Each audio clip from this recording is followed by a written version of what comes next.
편안한 오후 보내고 계십니까? 뉴스와이드 이상훈입니다. 어제 윤석열 대통령이 한동훈 대표를 비롯해 여당의 새 지도부와 이른바 삼겹살 만찬을 가졌는데요. 이 자리에서 윤 대통령은 한동훈 대표를 외롭게 만들지 말라 이렇게 당부를 했다고 합니다. 과연 어떤 의미가 담긴 걸까요? 자, 그리고 김건희 여사가 명품백 논란과 관련한 최근 검찰 조사에서 심려를 끼쳐 국민께 죄송하다 이렇게 얘기를 했다고 오늘 변호인이 전했습니다. 논란이 불거진 지 7개월 만에 나온 첫 사과인 셈입니다. 자, 이런 주제들과 함께 저는 1분 뒤에 돌아오겠습니다.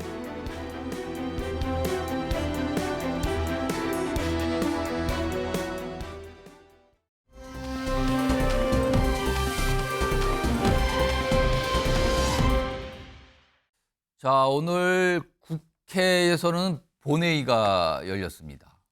그리고요, 몇 가지 법안들 상정을 한 다음에 표결을 거쳤는데 일단 이와 관련된 속보부터 좀 보죠. 자, 최병 특검법 국회 재표결에 오늘 붙여졌는데요. 부결됐습니다. 폐기가 된 겁니다. 그리고 이 재표결에 붙여지면요, 이거는 무기명 투표거든요. 그러니까 구체적으로 누가 어떤 표를 던졌는지는 알 수는 없지만 일단 부결됐습니다. 다음 속보 보죠. 자, 최병 특검법 찬성이 194표 그리고 반대가 104표, 무효표가 한 표가 나와서 두 번째 부결됐죠. 그렇다면 법안으로서는 생명력이 끝나게 되는 겁니다. 다시 한번 말씀드리면 최병 특검법 재표결. 왜냐하면 얼마 전에 윤석열 대통령이 거부권을 행사해서 다시 국회로 왔죠. 재표결이 됐는데 찬성이 194표. 그러니까 이게 통과를 위해서는 제적의원의 3분의 2인데 이게 안 됐어요. 그래서 194표, 그리고 반대가 104표, 무효 1표로 부결됐습니다. 하나 더 보죠. 자, 그리고요, 국회 본회의에 방송사법이 상정이 됐습니다. 원래 야당은 이걸 상정하고 이제 표결을 하려고 했거든요. 그런데 여당은 강력히 반대하면서 필리버스터로 대응하고 있는데요. 지금 화면에 보시면 지금 국회 상황입니다. 국회 상황이 이제 그대로 화면으로 들어오고 있는데요. 지금 뭔가 의장과 얘기를 하고 있고 약간 항의하는 것 같아요. 네. 일단 필리버스터가 진행이 되고 있는 상황으로 보입니다. 하는 것으로 이거 들어볼까요? 하고 이야기를 했는데 김현 의원 앞에서 나오셔서 이야기하실 때 그게 전달이 안 된 모양입니다. 그래서 하나만 5항만 올렸는데 나머지 항까지 다 한 것으로 보여집니다. 제가 이거 5항을 올려진 걸 봤으면 그렇게 하지 말라고 했을 텐데 그걸 보지 못했습니다. 그거는 의장의 실수고요. 우선 5항 표결하고요. 그리고 6항에 대해서 5항 끝난 다음에 다시 설명하도록 그렇게 하는 것으로 하겠습니다. 다시 하셔야 되는 거 아닙니까? 다시 5분 띄우고 5분 안건을 설명하고 정식으로 올려주세요. 이렇게 금방 가실 일은 아니죠. 다시 시작해 주세요. 그렇게 합시다. 다시 5분 안건에 제한 설명해 주세요. 자, 지금요, 우원식 국회의장과 지금 여당 의원들 간에 뭔가 얘기들이 왔다 갔다 얘기하고 있죠. 지금요, 뭔가 상정권 간으로 약간 대립하는 모습인데요. 앞서 사실은 이 최병 특검법 표결 결과 나온 뒤에도 여러 가지 모습이 있었는데 속보 다시 한번 전달해 드리겠습니다. 최병 특검법 국회 재표결에 붙여졌는데 부결됐습니다. 그래서 자동 폐기가 된 거고요. 그다음에 결과 좀 더 자세히 전해드리면 이렇게 나왔습니다. 찬성이 194, 반대가 104, 무효가 하나로 두 번째 부결됐습니다. 무효표도 하나가 있네요. 무효표는 보통 표기를 잘못하면 나오는 경우가 많은데 그런 경우로 좀 생각이 되네요. 자, 요 내용은요, 지금 계속 영상과 속보들이 들어오고 있는데요. 뉴스와이드 중간에 조금 더 정리가 된 상태로 여러분께 자세히 전해드릴 예정입니다.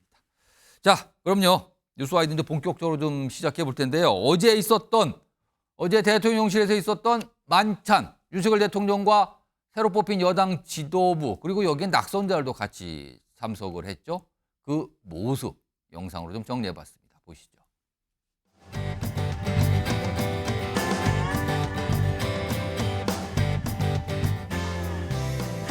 좀 우리 의원님들하고는 좀 협치하고 뭐 살이 더 빠졌어? 아니 우리 임 교수님들은 빠지신 거 같네? 네, 조금 빠졌어요. 그래 수고 많았어요. 국민의힘! 박수 부탁드리겠습니다. 여기까지 올려주십시오. 그렇습니다. 예.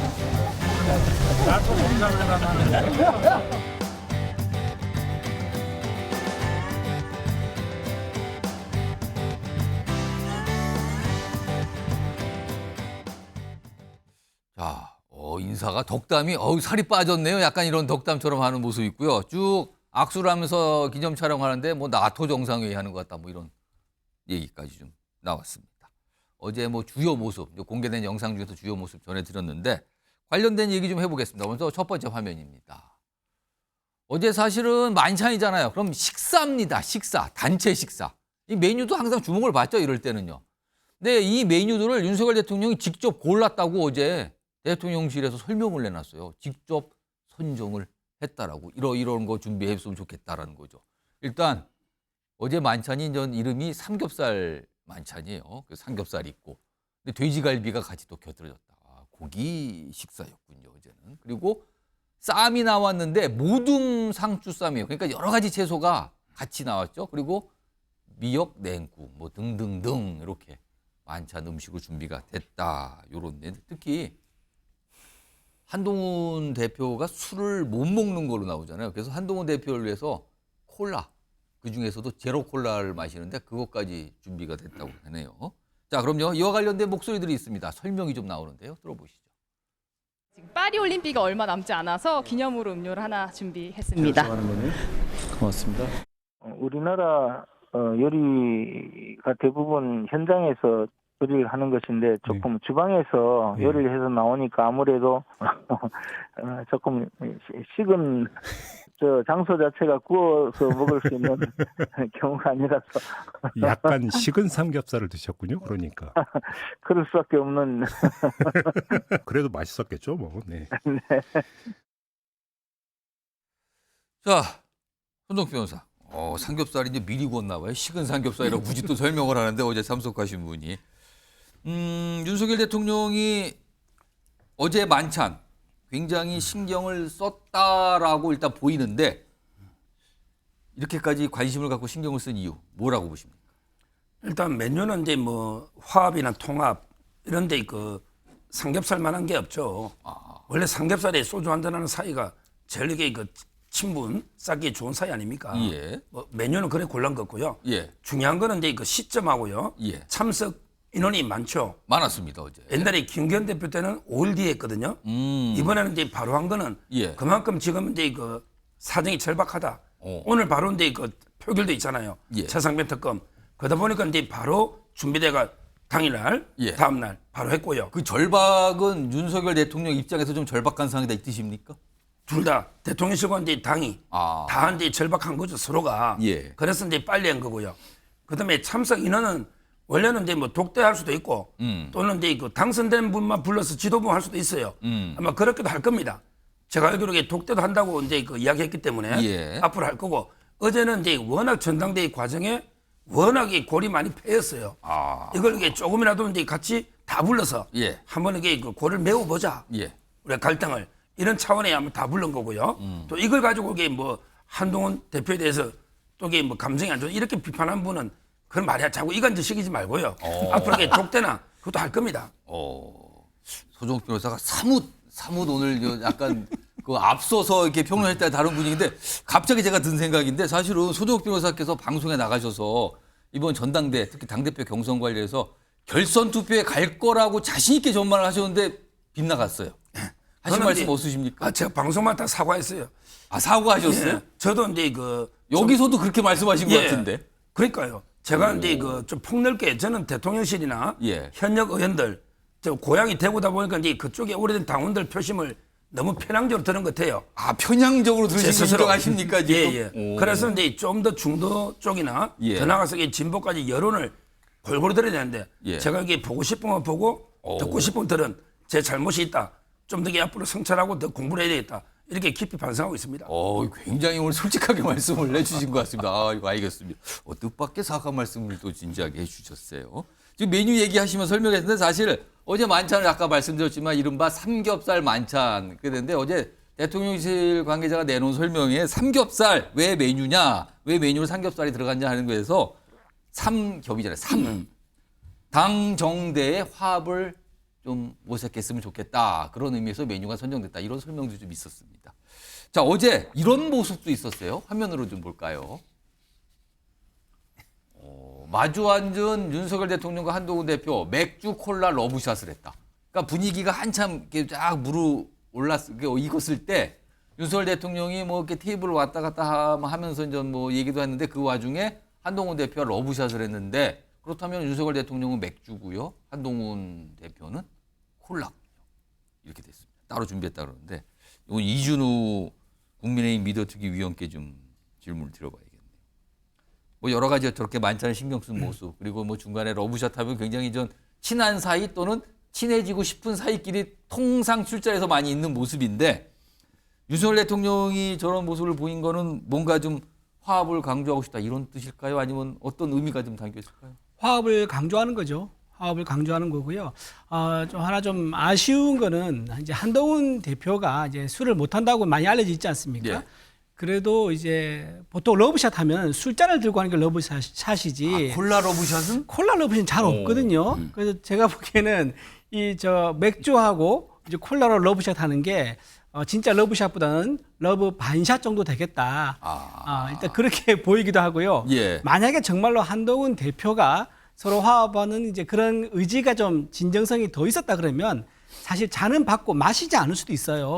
거기에 대해서 남의 뭐 시선이 뭐 탓하거나 이러지도 않을 거고요. 예. 그래서 적어도 모양을 좀 맞춰서 예. 같은 맥주 잔으로 러브샷 했으면 더 좋지 않았을까 이런 생각을 좀 합니다. 그리고 아까 잠깐 독대 말씀하셨었는데요. 아마 전화를 독대하기 힘들었을 거예요. 왜냐하면은 전화를 다 같이 모여서 갈등을 풀자라는 그런 전체 메시지가 있거든요. 예. 근데 저기서 만약에 한동훈 대표와 대통령이 독대를 했다 그러면요. 그 언론에서 보는 시각이요. 전부 다 나머지 화합했던 다 모였던 모습들이 다 무너집니다. 윤 대통령과 한동훈 당 대표와의 독대 그 예. 의미에 이제 언론 보도가 치중되기 때문에 아마 좀 그런 걸 고려해서 독대는 아마 다음에 미루지 않았을까 그렇게 보입니다. 지금 이준우 의원 말씀하신 데가 불현듯 떠오른 질문이 하나 있는데 사실은 원희룡 후보 캠프에서 뛰셨잖아요. 네. 그래서 제가 이 질문이 지금 떠오르는데 사실은 전당대회 끝나고 나서 한동훈 대표가 최종 당선이 됐을 때 네. 경쟁자였던 나경원 후보나 윤상현 후보는 뭐 그 자리 또는 그 시간이 조금 지났는데 이제 축하 메시지를 남겼거든요. 네네. 근데 제가 알기로는 원희룡 후보는 아직까지 축하한다는 얘기를 안 한 걸로 제가 기억을 하고 있는데 어제 만찬 자리에서 그런 얘기를 했다는 소리는 안 들리거든요. 축하 메시지를 지금까지 전달을 안 한 겁니까? 축하 메시지는 글쎄 본인이 직접 하셨는지 후보와 대표 하셨는지는 모르겠는데요. 예. 아마 이제 그날 왜 당선됐을 때 웃으면서 안아주고 했던 그런 포옹을 하는 모습이 포옹했죠. 아마 축하를 또 그런 결과를 정치를 많이 하셨기 때문에요. 예. 그런 거는 아마 속 좁게 하지 않을 거예요. 축하를 하고 인정을 합니다. 예. 다만 본인이 워낙 강하게 내세웠던 입장이 뭐냐면 특검 반대한다. 예. 반대한다 그 입장이거든요. 그래서 한동훈 당 대표가 혹시나 당 대표 특히나 이제 득표가 60% 넘었지 않습니까? 예. 그거를 등에 업고 혹시나 좀 질주를 할까봐 걱정되는 마음이 앞서서 그렇게 하셨던 거지. 아마 축하하는 마음은 분명히 있을 것이다. 그렇게 생각합니다. 표시를 아직 안 하신 건가요? 표시 따로 하지 않았을까요? 개인적으로. 모르겠어요. 아직까지 들려오는 건 없어서 제가 질문을 좀 드려봤습니다. 자, 어제 이제 만찬에서 했던 여러 가지 모습에 대한 설명을 좀 이 패널 분들이 해 주셨는데 윤석열 대통령이 이 얘기도 했습니다. 이 얘기가 지금 가장 오늘 주목을 받았거든요. 어제 만찬장에서 했다는 이 얘기요. 화면에 있습니다. 윤석열 대통령이 당부를 했어요. 한동훈 대표를 외롭게 만들지 말고 많이 도와주라. 이런 당부를 참석자들한테 한 겁니다. 그렇다면 한동훈 대표를 앞에 두고 다른 참석자들에게 한동훈 대표 외롭게 만들면 안 됩니다. 도와줘야 됩니다라고 얘기를 한 거예요. 자, 패널 네 분 지금 질문 제가 좀 드릴 텐데 이게 무슨 의미인지 해석을 좀 해야 될 것 같아요. 짧게 좀 써주시면 좋겠는데 일단 써줄 동안 관련된 이 해석을 조금 하신 분들이 있어요. 그 목소리부터 좀 전해드리죠. 외롭게 만들지 말라는 말이 정말 우리가 다 함께 합쳐서 열심히 해보자라는 뜻인 것 같았습니다. 그 마지막 멘트가 저에게 정말 기억에 남는 멘트였던 것 같습니다. 최고위원들에게 당대표가 외롭지 않도록 예. 보좌를 하고 같이 늘 함께 하도록 그런 주문을 많이 했습니다. 약간은 우스갯소리로 네. 정치하는 사람은 밥도 같이 먹고 술도 같이 마시고 상가에 갈 때도 같이 가야 된다. 네. 당대표가 설사 그런 모습을 보이지 않더라도 먼저 그렇게 자꾸 대표와 함께 움직이도록 그렇게 노력을 좀 해달라고. 자, 영상이 나가는 동안 지금 영상 속에서 여러 가지 해석들이 있었죠. 영상이 나가는 동안 패널 네 분께서 윤석열 대통령이 어제 얘기한, 다시 한번 불러오죠. 어제 윤석열 대통령이 이렇게 얘기를 했어요. 거의 이제 이 만찬이 끝 무렵이라 그러죠. 한동훈 대표를 외롭게 만들지 말고 많이 도와주세요. 특히 외롭게 만들지 말라라는 당부. 이게 과연 어떤 의미, 그 심층적 의미가 뭘까? 네 분께 좀 써달라고 질문을 드렸는데, 우선 김상일 정치평론가부터 볼까요? 의미를 써달라고 했는데 한 글자 딱 쓰였어요. 곧. 무슨 뜻입니까? 곧 외로워질 거야. 아니, 외롭게 만들지 말라고 당부를 했는데 외로워질 거란 뜻이라고요? 이게 반어법 같아요. 제가 볼 때는. 왜냐하면 대통령께서 그렇게 한동훈 비대위원장이 그 하는 것을 도와주기를 바란다면 예. 어제 저 자리를 저렇게 만들지 않는다고 저는 봐요. 그럼 어떻게 했어야 된다고 보십니까? 그러니까 저렇게 만들었어도 독대를 해서 힘을 실어주거나 아니면 한동훈 비대위원장을 따로 불러가지고 만나거나 다른 참석자들이 아닌 별도로 따로 그렇죠. 불러둔가? 당선자들만 해가지고 당선자들에게 힘을 실어주거나 저렇게 자리가 만들어지면 돋보이는 사람이 누가 되나요? 대통령이 되죠.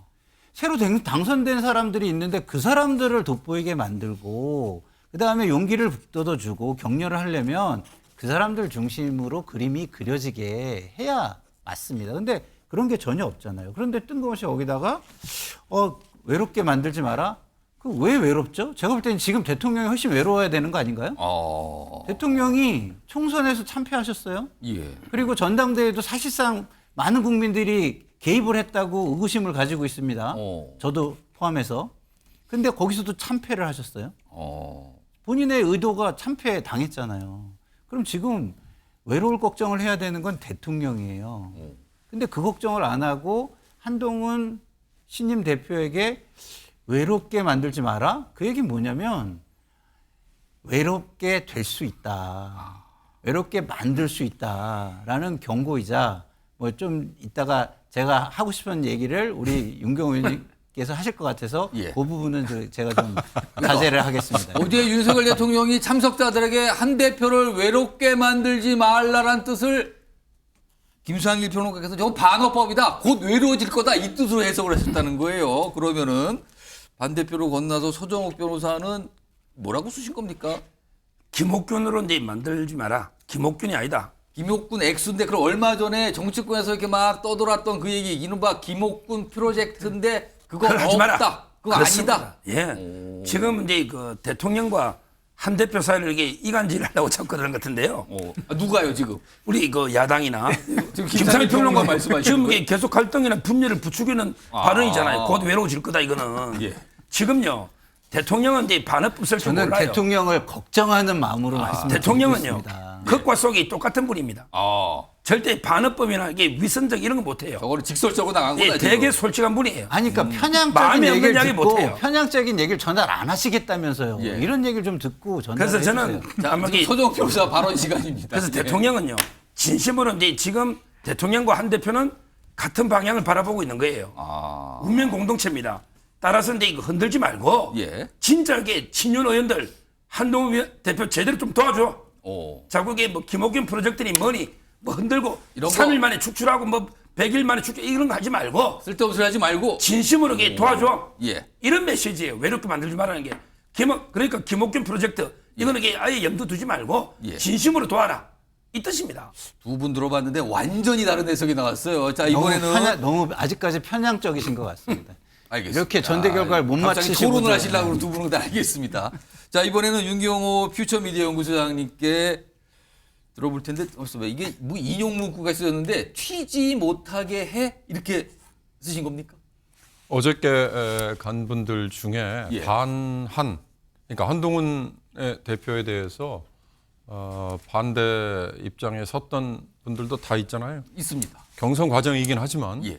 그 앙금이 불과 하루 만에 뭐 눈 녹듯이 녹을 것이다? 그렇게 보기 어렵죠. 아까 뭐 심지어 원희룡 후보는 아직까지 제대로 된 메시지 뭘 보낸 했는지 거예요? 모르겠으면 아직 공식적으로 이렇게 나온 물어볼 게 없는 것 정도잖아요. 같아요. 예. 저는 지난 경선 과정에 저 같은 제3자가 볼 때 가장 큰 충격은 아니 김건희 여사의 문자를 한동훈 당시 비대위원장이 읽고 씹어버렸다. 그걸 뒤늦게 폭로했어요. 그 폭로를 친윤 세력들이 한 걸로 그렇게 추정이 다 됐잖아요. 그렇게 다 받아들였죠. 그때 제 생각은 아니 이렇게까지 한동훈이 되는 걸 반대 주저앉히려고 하는데 한동훈이 돼버리면 어떻게 되지? 한동훈이 돼버리면 윤 대통령은 어떻게 되는 거지? 이게 가장 궁금했거든요. 예. 그런데 63%라는 압도적인 그렇습니다. 뭐 돼버렸잖아요. 굉장히 높게 나왔습니다. 이제 한동훈이라는 정치인은 내용에서나 절차에서나 어마어마한 정당성을 본인이 확보했어요. 원장을 윤 대통령이 채워준 이 지명직 비대위원장 이건 이제 옛날 얘기예요. 이제 자기 세상이 됐죠. 그런데 오늘 제 의결에 부결돼 버린 최상병 특검 이건 지금 국민의힘 내에서도 이탈 세력이 있을 정도로 국민들의 공분이 굉장하잖아요. 거기에 큰 변수가 지금 제3자 추천 특검법이 과연 발의가 될 거냐. 그리고 그게 발의될 경우에 어떻게 될 거냐. 이거 굉장히 중요하잖아요. 예. 그 얘기를 매개로 앞으로 한동훈 새 대표는 윤석열 대통령에게 반기를 아마 곳곳에서 들 것이다. 그게 아마 지금 거야 이 민주당과의 관계를 끌어가는 어떻게 보면 지렛대일 것이다. 이렇게 짐작을 해요. 바로 그런 점에서 어저께 정말로 새 대표에게 힘을 실어주려면 새 대표와 그의 지도부만 초청을 해야죠. 그게 통례죠. 그런데 어제는 낙선자까지 다 불러들였잖아요. 그 얘기는 뭐예요? 한동훈 대표도 영어로 얘기해서 죄송합니다. 원 오브 댐이에요. 여럿 중에 하나에 어제는 묻혀버렸지 않습니까? 뭐 아까 뭐라고 그랬죠? 이 러브샷? 예. 그거 한번 했다고 해서 인정해줬다? 그거 아니라고 봐요. 거기에 나온 외롭게 만들지 마라 이 말은 저는 굉장히 중의적인 뜻이 들어있다. 친윤 세력들이 아직도 당에 곳곳에 남아있고 어제 그 자리에도 있죠. 그들에게 야, 저 한동훈이 튀게 저 내버려두면 안 돼. 그 중의적인 얘기를 한 걸로 저는 해석이 됐습니다. 마지막으로 이준우 위원은 큼지막하게 아주 그냥 소통 쓰셨어요. 네. 설명해 주시죠.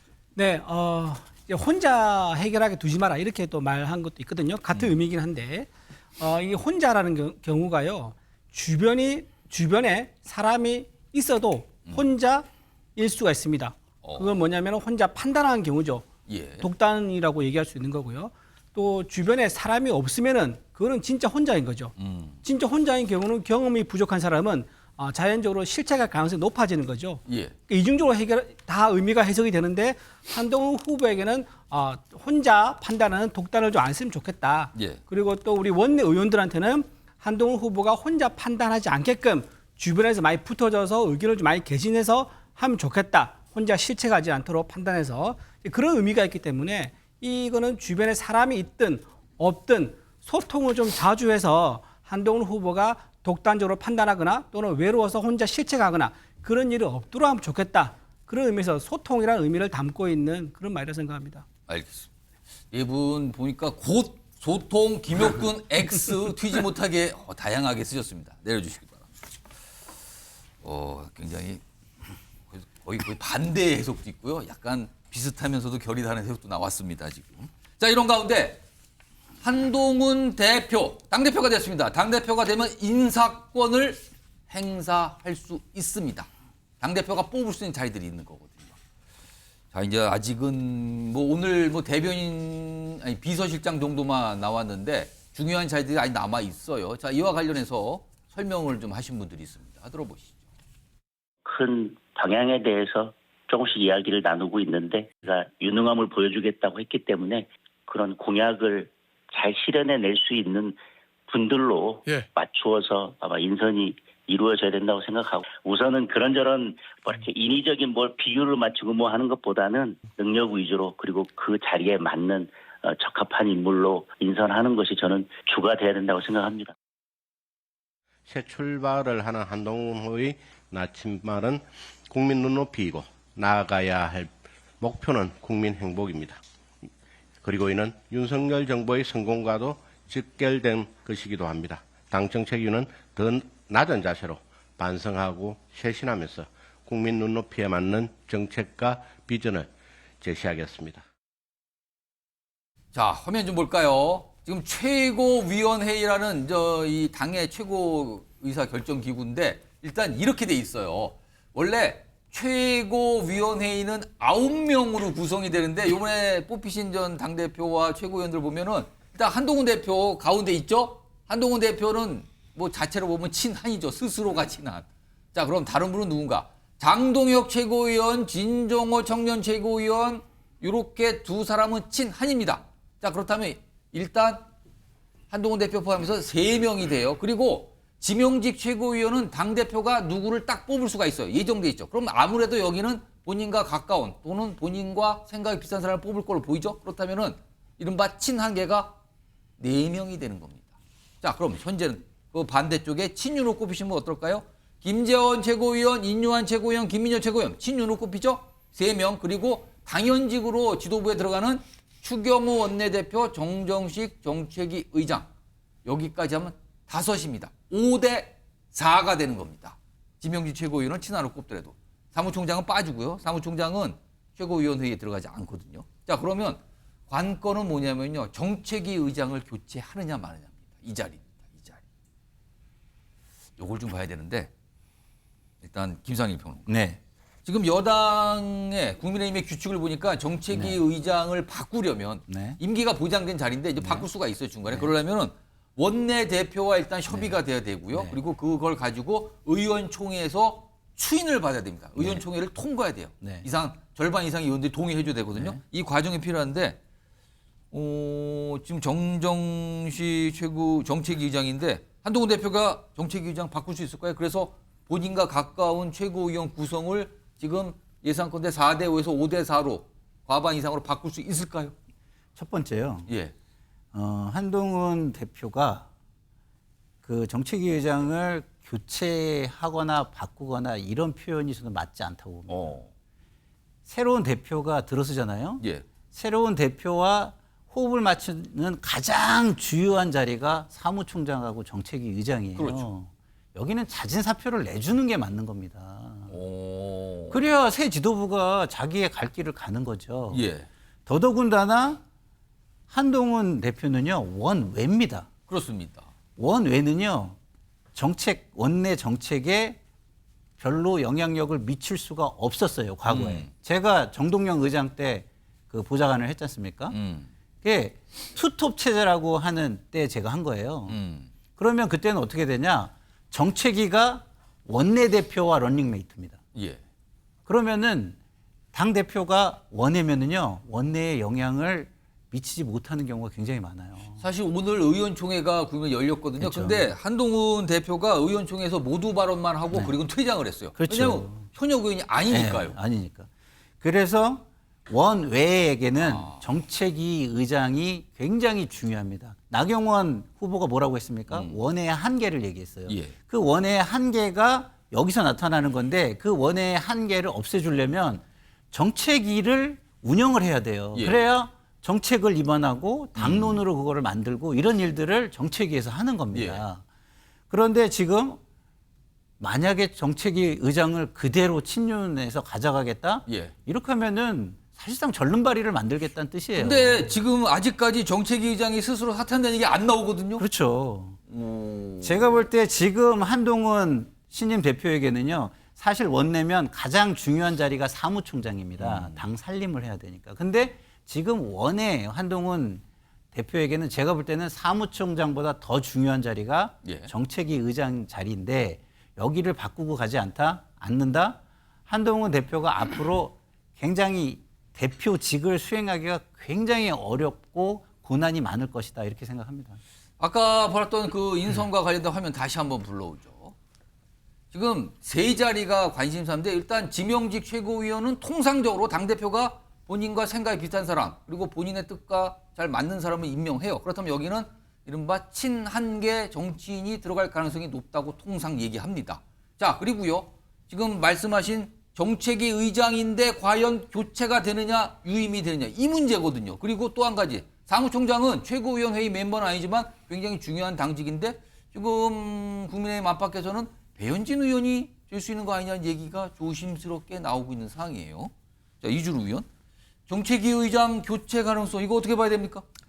앞서 말씀드렸다시피 지금 한동훈 대표랑 윤석열 대통령이 러브샷까지 했지 않습니까? 예. 그러면 지금 허니문 기간이거든요. 예. 이제 허니문 기간이 이제 이틀밖에 지나지 않았는데 며칠 되지 않아서 만약에 정책위 의장이 교체가 된다. 그러면 그 신호가요. 부부 싸움 중에서 유책 사유가 누가 먼저냐 이렇게 읽힐 수밖에 없는 거예요. 유책 사유가 누구겠습니까? 만약 한동훈 당 대표가 정책위 의장을 교체했다. 그러면 한동훈 대표가 먼저 당정 관계에서 뭔가 껄끄러운 행동을 먼저 했다. 이렇게 읽힐 수 있기 때문에 한동훈 대표 입장에서는 이거 굉장히 고심스러울 거예요. 그래서 그런 맥락에서 보면요. 이번에 그 비서실장을 박정하 의원을 비서실장을 오늘 발표했죠. 예. 박정하 의원이 경력이요. 제주도 부지사 출신입니다. 그렇다면 그렇죠. 원희룡 후보가 그때 제주도 도지사 할 때 같이 파트너십을 했던 관계란 말이에요. 그래서 박정하 의원을 오늘 비서실장으로 발표한 이유가 박정하 의원을 통해서 좀 소통을 좀 하겠다. 그건 보입니까? 그런 뜻이? 그런 뜻은 좀 읽히는 것 같아요. 지금 오늘 인사 나온 게 이제 박정하 의원이 비서실장이 됐어요. 비서실장이라는 거는 당대표와 거의 시간을 같이 보내는 자리라고 볼 수도 있거든요. 그렇죠. 그리고 지금 사무총장에는 배현진 의원, 송석주 의원이 거론되고 있고요. 그다음에 지명직 최고위에는 권영진 의원, 김종혁 조의사무부총장이 거론되고 있고 정책위 의장 지금 점정식 의원인데 과연 교체될 것이냐 유임될 것이냐 이게 지금 관건으로 남아 있습니다. 그렇죠. 그리고 본인이 당 대표 당선되고 나서 여러 가지 민감한 정책에 대해서 본인이 토론을 많이 하겠다고 했거든요. 근데 여기서 정책위 의장을 바꿔버리잖아요. 그거는 토론이 아니라 내가 어떤 생각하는 내 독단적인 생각을 좀 강하게 드라이브를 걸겠다는 암시가 될 수 있어요. 그래서 정책위 의장을 교체하지 않고 토론하는 모습을 보여줘서 끌고 가는 게 아마 한동훈 대표 입장에서는 좀 유리하지 않을까? 아까 그런 생각을 좀 합니다. 사실 이게 왜 주목을 받냐면요. 어제도 그렇지만 지금 추경호 원내대표가 원내 상황, 법안 사항을 뭐 관련하는데 이 일가 어제 나온 여기 뭐 법안 관련하는 거는 당대표가 하는 거 아니거든요. 그건 원내대표 사항입니다. 당대표가 관여할 바가 없어요라는 취지의 주장이 어제 잇따라 나왔어요. 그리고 원내대표와 밀접하게 일을 하는 정책위 의장 교체 가능성에 대한 오늘 얘기가 시작이 된 겁니다. 그래서 주목을 받고 있죠. 과연 인선이 어떻게 될까? 이게 많은 분들이 보고 계십니다. 마무리하기 전에 한 말씀만 제가 드릴게요.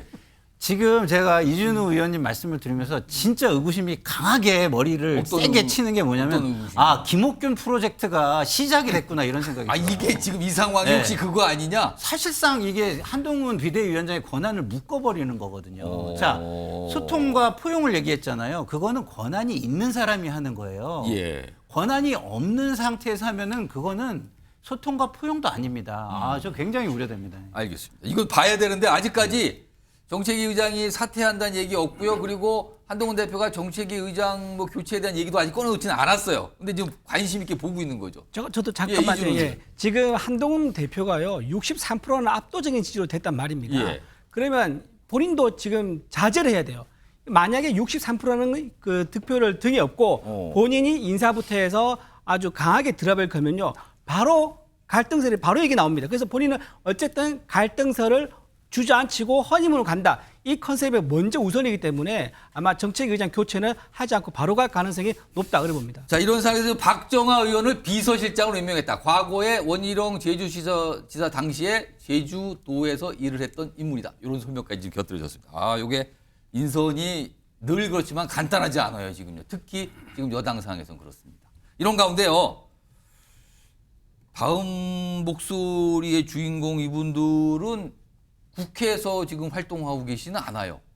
이른바 장애에서 있다고 볼 수 있죠. 그런데 전당대회 뒤에도 한동훈 대표에 대해서 계속 뭔가를 얘기하고 있습니다.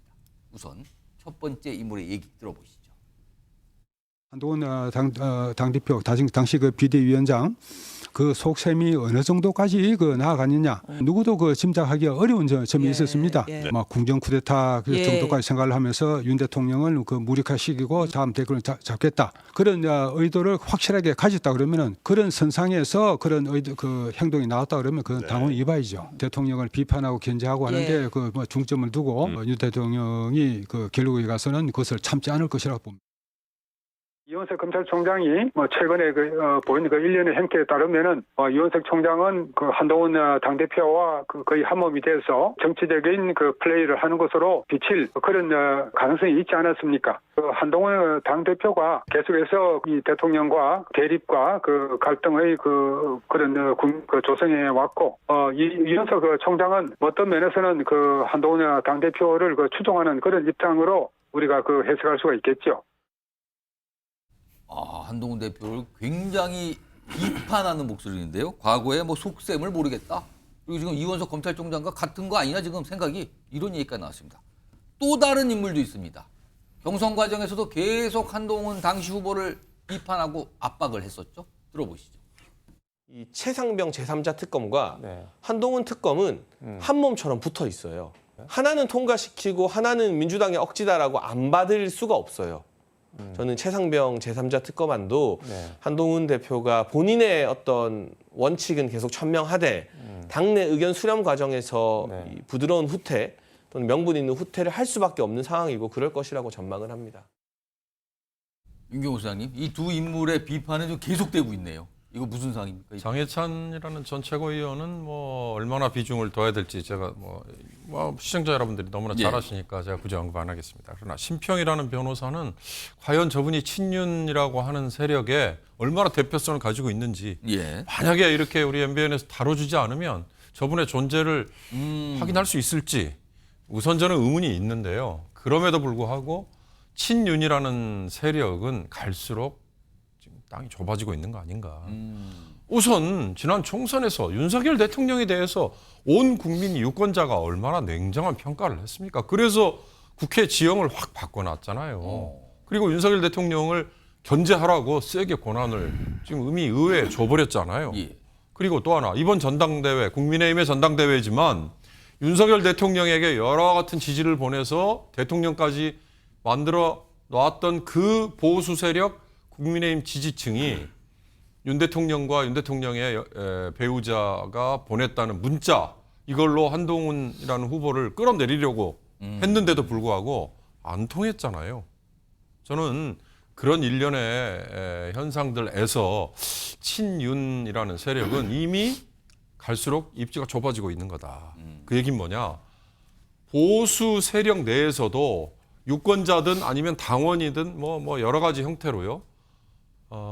뭐라 그럴까 지도자 내지는 자기들의 대안이라고 생각하는 그 대상에 대한 평가 주기가 굉장히 짧아지고 있다. 윤 대통령을 대안으로 생각해서 문재인 정권의 반기를 들고 문재인 정권의 실책, 부동산 정책, 뭐 내려담불 이게 싫어서 뭐 공정과 상식을 내세운 윤석열을 대안으로 생각했었죠. 그런데 불과 2년도 안 돼서 너무나 큰 실망.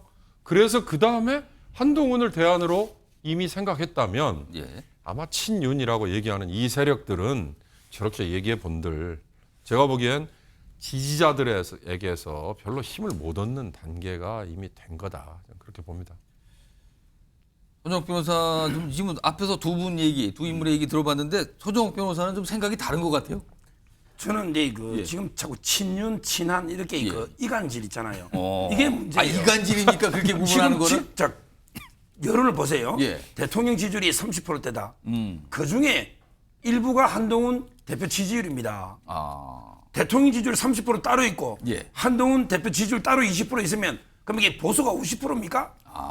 아니잖아요. 지금 이제 대다수의 보수 자유파는 대통령도 지지하면서 한동훈 대표도 지지하고 있는 거예요. 따라 지금 자꾸 이게 친윤 친한 가를 때가 아니고 저런 발언들도 저는 이간질이 될 수가 있고 지금 두 분 심평 변호사 그다음에 장해찬 전 청년 최고위원의 발언 그리고 이게 경선 불복이 될 수 있는 거예요. 깔끔하게 졌으면 모든 걸 이렇게 힘을 실어줘야 돼요. 그래서 제가 아까 정책 의장이 있죠.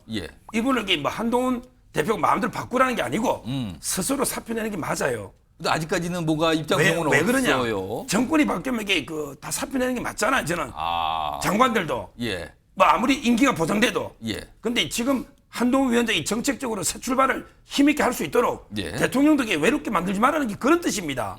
저는 과감하게 사표 내서 편안하게 새 출발할 수 있도록. 그게 평시에는요. 예. 탕평이 중요한데 예. 전시에는요. 총사령관한테 힘을 실어줘야 돼요.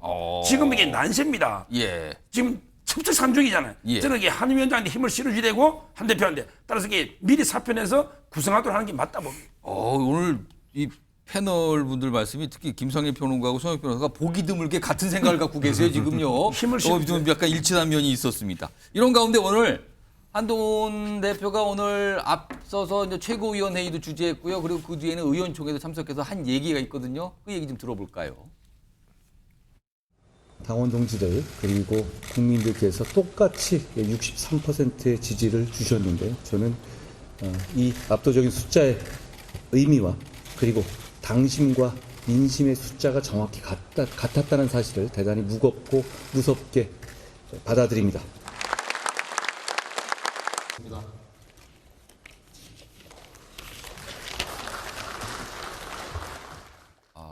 오두 발언 마치고 의원총회에서 퇴장하는 모습까지 좀 나왔습니다. 그러니까 본인이 63%를 얻었는데 나눠보면 당원과 국민들, 여론조사 똑같이 나왔다.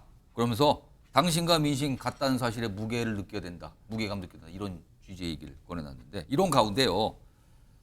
홍준표 대구시장께서 오늘 또 입장을 냈습니다. 화면 좀 보시죠.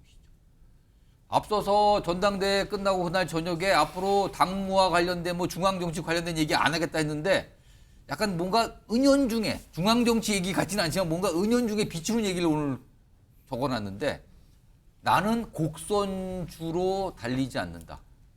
있는 그대로 스트레이트로 간다. 그러니까 직선으로 간다는 것도 곡선으로 안 가고 주변에서 고치라 수없이 듣지만 고치면 내게 남는 게 뭐 있나. 나는 스트레이트다. 곡선주로 안 간다. 김상일 평론가 무슨 뜻입니까? 그러니까 다른 사람은 무시하겠다 이런 겁니다. 무시하겠다. 오만이 쩌는 거죠. 한마디로 해서. 네. 자, 스트레이트로 가는 사람들 많아요. 저도 스트레이트입니다. 예. 그렇지만 다른 사람들이 있어요. 그럼 그런 사람들을 배려하지 않고 스트레이트로 간다는 게 있을 수 있습니까? 사람의 삶에 있어서. 근데 이분은 민심이 어떻든 당심이 어떻든 예. 그럼 상관없이 나는 스트레이트로 가겠다. 그러면은 공직에 계시지 마셔야죠. 공직에 있는 분들은 내 의견도 있지만 그 의견을 가지고 많은 사람들을 설득해서 스트레이트로 가려고 이렇게 추동을 해가야 되는 거지. 예. 다른 사람들은 앞에 있어도 그냥 밟고 지나가고 치고 지나가고 이러면서 스트레이트로 가면은 예. 그거는 공직자가 아닙니다. 공직을 할 필요도 없고요. 그거는 진짜 무법자고 그다음에 굉장히 독재자고 이런 것이 되는 거죠. 그래서 저렇게 지금 당심과 민심이 보여진 상황에서 저렇게 얘기하는 것은 제가 볼 때는 굉장히 오만한 모습이 이제 이미 오만 그 자체가 됐다. 홍준표 시장이 그렇게 생각합니다. 이거 짧게 제가 한 이준우 의원께 1분 정도 드릴 텐데 홍준표 대구시장께서 지금 무슨 생각을 하면서 저런 글을 쓰고 있는 걸까요? 며칠 전에 이제 중앙 정치에 개입하지 않겠다라면서 남겼어요. 그도 당무로 바꾸고 막 그랬어요. 그 그렇죠. 표현을. 마치 절필 선언하듯이 했었는데요. 예. 홍준표 시장은 그럴 수가 없습니다. 그럴 수가 없다고요? 예. 왜냐하면 지금 우리 그 당에서 이제 곧 나올 일들이 일정이 확정된 것만 해도 뭐가 있냐면요. 총선 백서가 곧 나올 예정이고요. 그러네요. 그리고 그다음에 배현진 의원이 사무총장으로 임명될 가능성이 되게 높습니다. 그러면 홍준표 대구시장과 배현진 의원 지금 최근에 사이가 굉장히 안 좋은데. 그렇죠. 관계가 있죠. 예. 이런 것들이 있기 때문에 홍준표 시장이 개입 안 한 건 있을 수가 없고 그런 차원에서 다시 갑자기 컴백을 하기보다는 며칠 전에 한 말이지만 서서히 이제 중앙 정치에 본인이 입을 대는 거를 빌드업 시켜 나간다. 그렇게 봐야 될 것 같습니다. 서서히가 아니라 하루밖에 안 지났어요. 하루 만에 빌드업 시키고 있습니다. 알겠습니다. 뭐 이렇게 해석을 해주셨어요. 자, 어제 또 만찬 얘기서부터 지금 여당 상황까지 쭉 이어서 짚어봤고요. 다음 주제로 넘어가 보죠. 제목이 있습니다. 국민께 죄송. 지금 화면에 김건희 여사의 모습과 함께 국민께 죄송이라는 제목이 나왔습니다. 오늘 지금 김건희 여사의 변호인이 한 매체에 나와서 뭔가 설명을 합니다. 검찰 조사 당시, 최근에 있었던 조사 당시에 김건희 여사가 뭐라고 얘기를 했다. 이걸 일단 설명을 합니다. 들어보겠습니다. 이제 영부인님이 지금까지 국민들한테 그 어떠한 입장도 표명하신 적이 없으셨는데 수사를 받기 전에 그 조서에는 기재가 되지 않았지만 검사님들에게도 이런 자리에서 뵙게 돼서 송구스럽다. 심려를 끼쳐드려서 국민들에게 죄송하다라고 말씀을 드리고 성실히 조사에 임했습니다. 심려를 끼쳐들어서 국민께 죄송하다. 이렇게 검찰 조사 때 얘기를 하고 조사에 임했다. 이 설명입니다. 화면으로 정리해보죠. 이게 핵심입니다.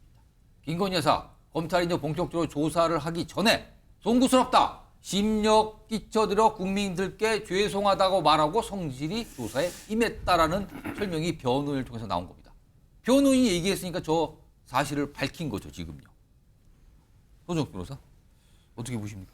이게 사실상 어떻게 보면 사과 입장인데 약간 간접적이긴 하네요. 네. 옛날에 그 선거 때 제가 방송에서 계속 이게 사과하면 안 된다. 사과하면 이게 또 더 수사하자 그러고 인정하니까. 그러면 이게 더 커지니까. 이렇게 제가 방송을 했었어요. 그런데 지금 또 이게 제가 오늘 자꾸 이게 반성을 하는데. 또 반성하십니까, 지금? 계속 이게 깊이 성찰해 보니. 우리 그때 진심으로 이게 사과하고 돌파하는 게 더 나았겠다. 그 문자 논란도 있었잖아요. 말을 좀 번복을 하시는데 사과하시면서 번복을 하시는 거예요, 지금. 제가 이게 곰곰이 생각해보고 성찰도 해보고 들어보고 이런 생각이 들어요.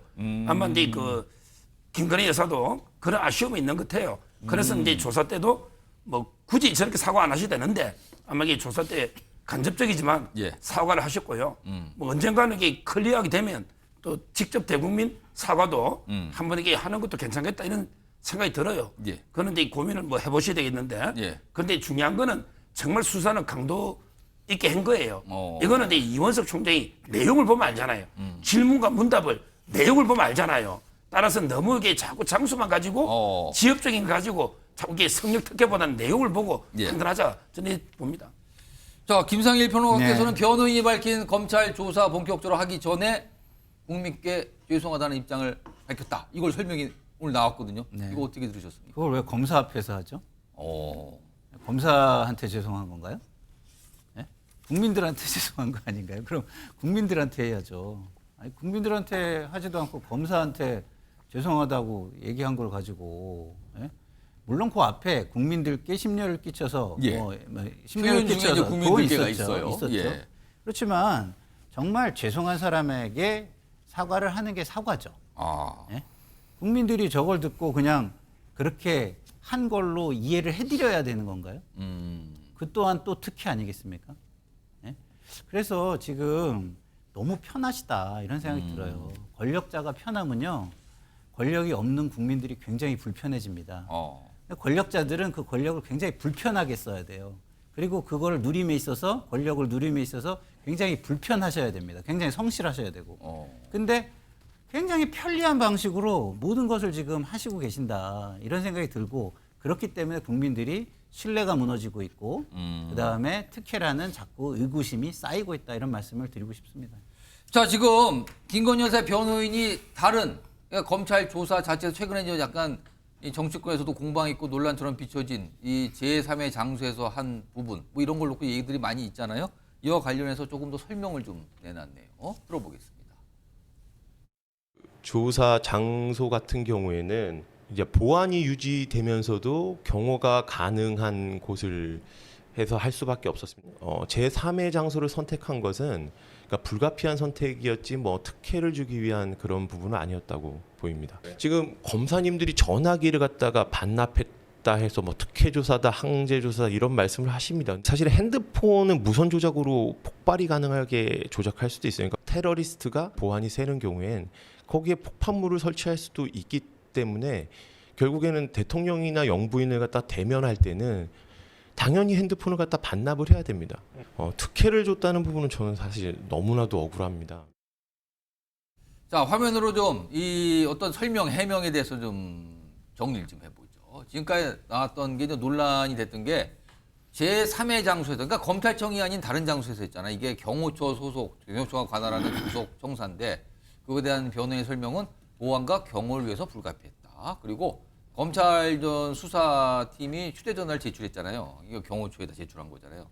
이거에 대해서는 대통령 그리고 영부인 대면할 때는 반납하는 게 경호의 지침입니다. 그리고 특혜 논란 자체에 대해서는 처벌 규정 없지만 헌정사 최초로 대면 조사를 받은 겁니다. 특혜 비판이 가장 억울합니다. 이런 입장을 좀 내놨습니다. 윤기호 소장님 어떻게 들으셨습니까? 최 누구 변호사는 예, 지금 최지우 변호사. 조사 대상자의 변호인 입장에서 지금 한 얘기잖아요. 예. 그런데 정작 주인공은 대통령 배우자 신분만 지금 계속 강조해요. 이게 서로 부딪히죠. 정작 대통령 배우자로서 검찰에 가서 조사를 받은 거를 설명을 할 거였으면 대통령실에서 했어야죠. 그리고 최 무슨 변호사가 지금 7월 25일이잖아요. 예. 오늘. 왜 이제 저 얘기를 하죠? 7월 20일에 조사는 이루어졌잖아요. 그렇습니다. 그럼 그 다음 날 바로 해야죠. 온 국민이 다 궁금해하지 않았습니까? 그다음에 송경호 전 서울중앙지검장과 1차장, 4차장을 전격 교체했을 때 예. 이원석 검찰총장이 사표를 내니 마니 이럴 수가 있니 없니 검찰 과거에 윤석열 대통령이 본인이 당했던 걸 그대로 하느냐라고 여론이 비등했던 게 뭐죠? 당시에 송경호 중앙지검장과 실제 수사팀은 대통령 배우자에 대해서 소환 조사가 불가피하다라는 의견을 강변했다. 강변까지는 아니지만 개진했다. 뭐 이런 거 아니었어요? 근데 전격 이창수 현 서울중앙지검장으로 바꾼 다음에는 예. 소환 조사 이제 택도 없어 물 건너갔어라는 관측이 많았는데 실제 그렇게 된 거 아닙니까? 방문 조사나 저는 서면 조사나 이건 비슷한 차원이었을 것이다. 소환 조사라는 게 의미가 뭐죠? 지금 예를 들어서 이재명 현재 야당 대표나 그 배우자에 대해서 예. 검찰은 흔히 말하는 포토존에 포토라인에 세워서 그걸로 이미 국민에게 온 국민에게 저 사람들은 죄를 지은 사람들이다라는 식의 이미지를 더 씌우는데 여러 번 활용을 했잖아요. 그러니까 그런 거하고 비교를 굳이 할 일은 아니다 하면 그거 좋습니다. 제쳐놓더라도 제가 보기에는 지금 저걸 어떻게 사과라고 할 수 있습니까? 지난번에 아까 제가 한동훈 대표 경선 과정에서의 그때도 저는 정말 뜨악했던 건데요. 김건희 여사가 그런 생각을 가지고 있었으면 바로 사과하면 되는 거죠. 그걸 왜 한동훈이라는 비대위원장에게 문자를 보내서 제가 사과를 할까요 말까요라는 의사타진을 했는데 한동훈 비대위원장이 그걸 동의를 안 해주니까 사과 안 하고 넘어가 버렸다? 지금 이것도 마찬가지 아닙니까? 본인이 대면 조사든 소환 조사든 서면 조사든 조사를 받게 되는 상황이고 그거에 응할 거였으면 당연히 국민들에게 송구스럽다는 메시지를 즉각 내놨어야죠. 전 뭐 그걸로 가름할 수 있다고 봅니다. 자, 이준우 위원, 지금 변호인, 김건희 여사의 변호인이 내놓은 저 제3의 장소 등등등과 관련된 어떤 해명성 설명이에요. 이거 좀 어떻게 들으셨어요? 저 조사에 그 대전제가 있습니다. 대전제를 지금 우리가 빠뜨리고 얘기하고 있는데 대전제가 뭐냐면은 이 처벌 근거라든가 처벌 대상이 없는 조사예요.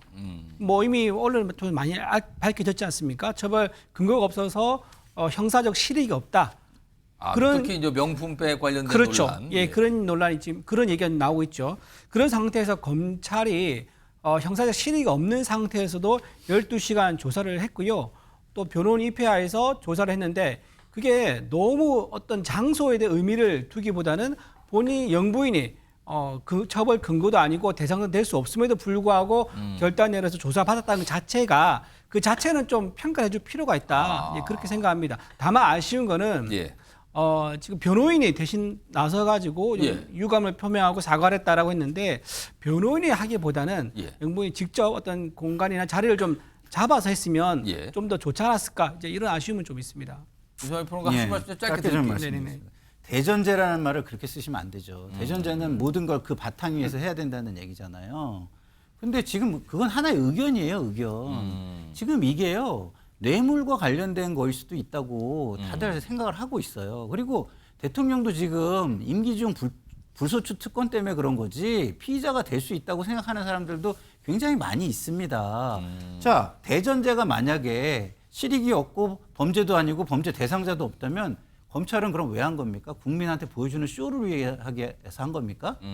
말이 안 되는 거죠. 그건 대전제가 아닙니다.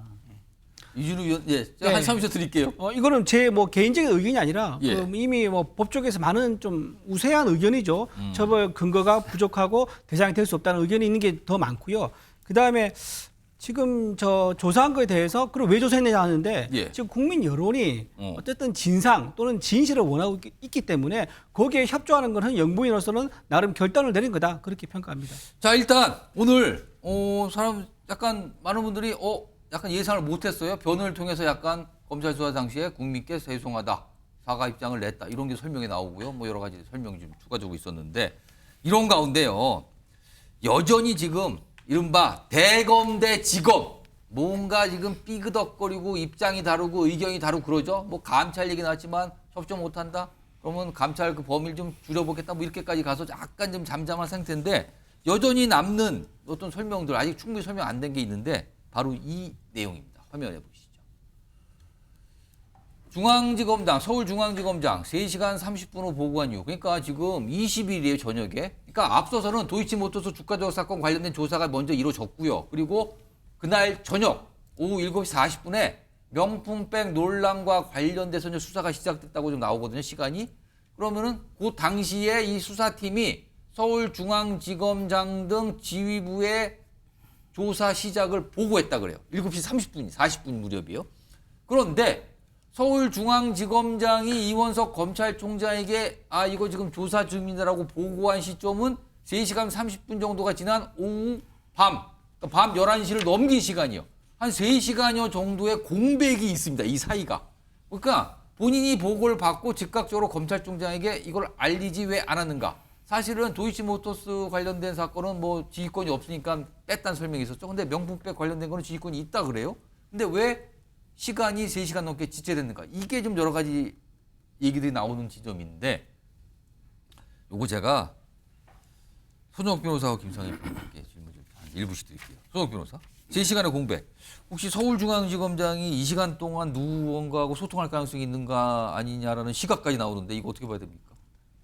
이게 누구하고 3시간 반 동안 통화하겠습니까? 김건희 여사는 이미 수사받고 있고요. 예. 그럼 이게 뭐 대통령하고 하겠습니까? 누구하고 하겠습니까? 저는 그거보다는요. 이게 보고라는 게 그냥 전화로 딱 받자마자 전화 딱 하고 이게 아니고요. 뭐 저도 이제 제가 검사 생활을 해본 건 아닌데 들어보니까 다 이게 그 구두로 보고는 하지만 또 이게 서류를 만든다고 하더라고요. 언제든지 서류를 요구할 수 있거든요. 예. 따라서 이제 그 서류를 준비하고 만드는데 시간이 좀 걸린대요. 그래서 저는 이제 그래서 좀 걸린 거지. 뭐 이게 3시간 반을 의도적으로 했거나 그때는 좀 빨리 해도 이게 다른 장소를 바꿀 수는 없잖아요. 예. 그리고 이게 뭐 다른 데 보고한 데서 3시간 만에 안 걸리잖아요. 결국에는 실무적으로 아마 이게 보고 서류를 작성하고 이런 걸 이게 만드는데 조금 더 시간이 걸린 게 아닌가 이렇게 제가 들었습니다.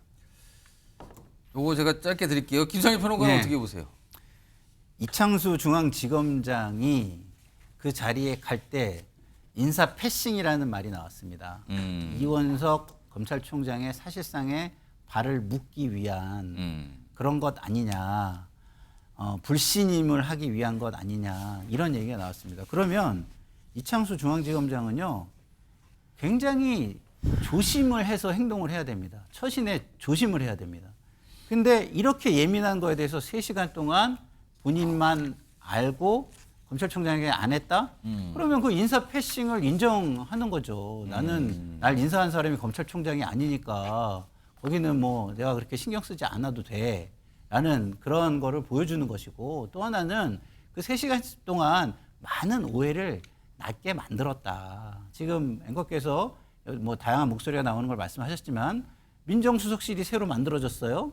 그러면 그쪽하고 긴밀하게 또 하고 대통령하고도 긴밀하게 한 거 아니냐라는 국민적 의구심이 생기게 하는 오해를 본인이 초래했다 이렇게 말씀을 드리겠습니다. 자, 뭐 검찰과 지금 그러니까 대검과 서울중앙지검의 약간 갈등, 뭐 잠잠해졌지만 약간 좀 진행형인 것 같아요. 요 얘기까지 전해드렸고요. 앞서 방송 시작할 때 국회 본회의장 모습 좀 소개해드렸잖아요. 지금부터 그 얘기 본격적으로 해볼 텐데요. 지금 영상이 준비돼 있습니다. 확인해 보시죠. 총 투표수 299표 중 가 194표, 부 104표, 무효 1표로서 부결되었음을 선포합니다.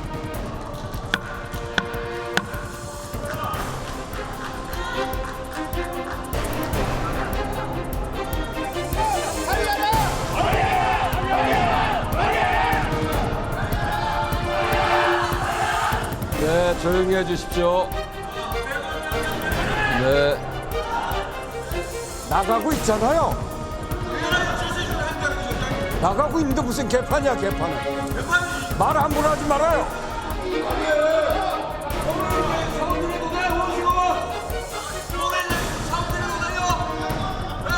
나가고 있는데 무슨 개판이라고 얘기하는 거야. 말 함부로 하지 말라고.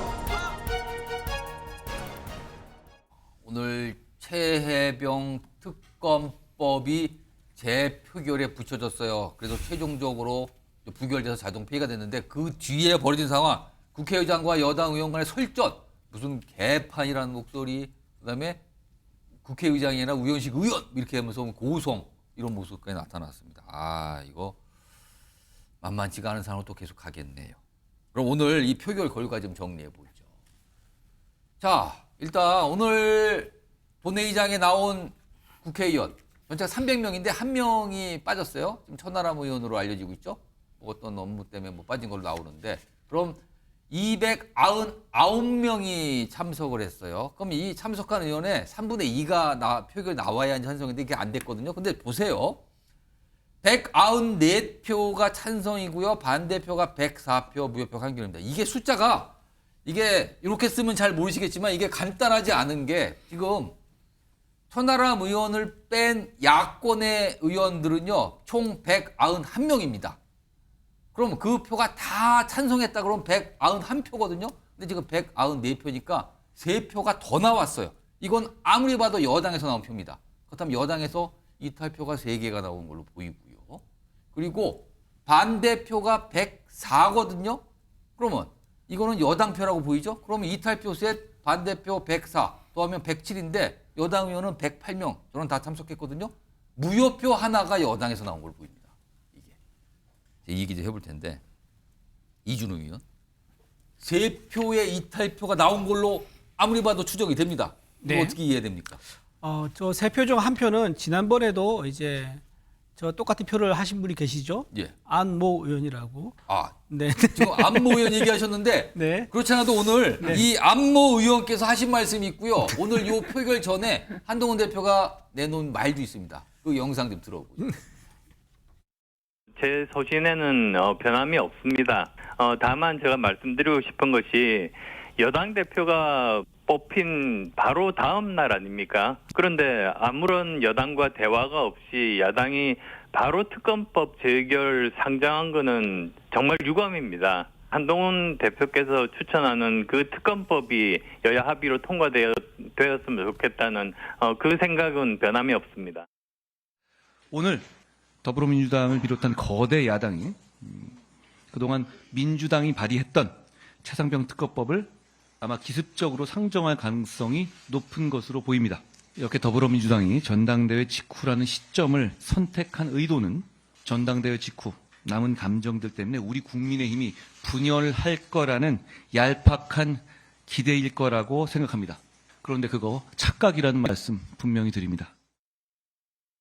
자, 오늘 한동훈 대표도 요 야당에서 주도한 이 최혜병 특검법 오늘 재표결에 대해서 이제 사실상 반대 의견, 반대해야 된다는 입장을 낸 거예요. 그런데 이탈표가 3표가 나온 걸로 보입니다. 그리고 앞서서 찬성 입장을 계속 밝혔던 안철수 의원이 그 한 표고요. 그렇다면 2표가 누구인가? 이게 또 궁금해지는 건데 아까 이준우 의원께서 말씀하시다가 영상에 나갔습니다. 계속 하시죠. 이제 윤석열 정부에 아마 반감이 있는 그런 분이 하실 수도 있는데요. 또 하나 의미가 뭐냐면은 한동훈 대표가 아침에 저렇게 얘기했지 않습니까? 우리가 똘똘 뭉쳐가지고 막아야 된다. 막아야 된다고. 예, 그렇게 했지만 그게 먹히지 않은 거죠. 한동훈 당 대표가 처음 이제 당무를 시작하면서 낸 게 본회의의 표결에 대한 오다 또는 표결에 대한 우리 전체 입장을 내는데 그게 이탈이 나왔다는 거는 3표가 나왔어요. 예, 3표가 나왔다는 것은 아마 한동훈 당 대표가 아직까지는 당의 어떤 당무의 그립감을 좀 잡지 못한 게 아니냐. 그리고 당 대표의 주변에 지도부 있지 않습니까? 예. 지도부가 좀 세세하게 좀 세포 조직으로 당 의원들한테 관리가 돼야 되는데 그러지가 이제 못하고 있는 것 같다. 이런 생각도 좀 할 수 있을 것 같아요. 한 표 무효표도 아무리 봐도 여당서 나온 것 같거든요. 그 무효표요? 무효표는 왜 무효가 되는지 모르겠는데 무효표랍니다. 의도적으로 무효표를 했을 수도 있고요. 또는 아니, 이제 실수도 하실 수 있죠. 네. 아무튼 좀 추정컨대 3표의 이탈표, 1표의 무효표는 아무리 지금 이 계산을 해보면 다 여당에서 나온 걸 보여요. 윤경호 수장님은 이 3표 이탈표, 1표는 분명히 안철수 의원 같거든요. 그럼 2표가 추가로 나온 거예요. 이거 어떻게 보십니까? 뭐 지금 계산을 했지만 이건 여당에서 나온 거 분명하죠. 그런데 이걸 과연 다른 일반 법안처럼 당론에 대해서 거부한 거다. 그다음에 지도부에 대한 반감이다. 그렇게만 볼 일인가? 최수근 상병의 죽음에 대해서 지난 7월 19일이 일주기였잖아요. 예. 저는 뭐 진영, 뭐 여야, 민주당 또는 국민의힘 이걸 떠나서요. 생태 같은 자식을 잃은 그 부모의 심정을 한 번만이라도 생각한다면 예.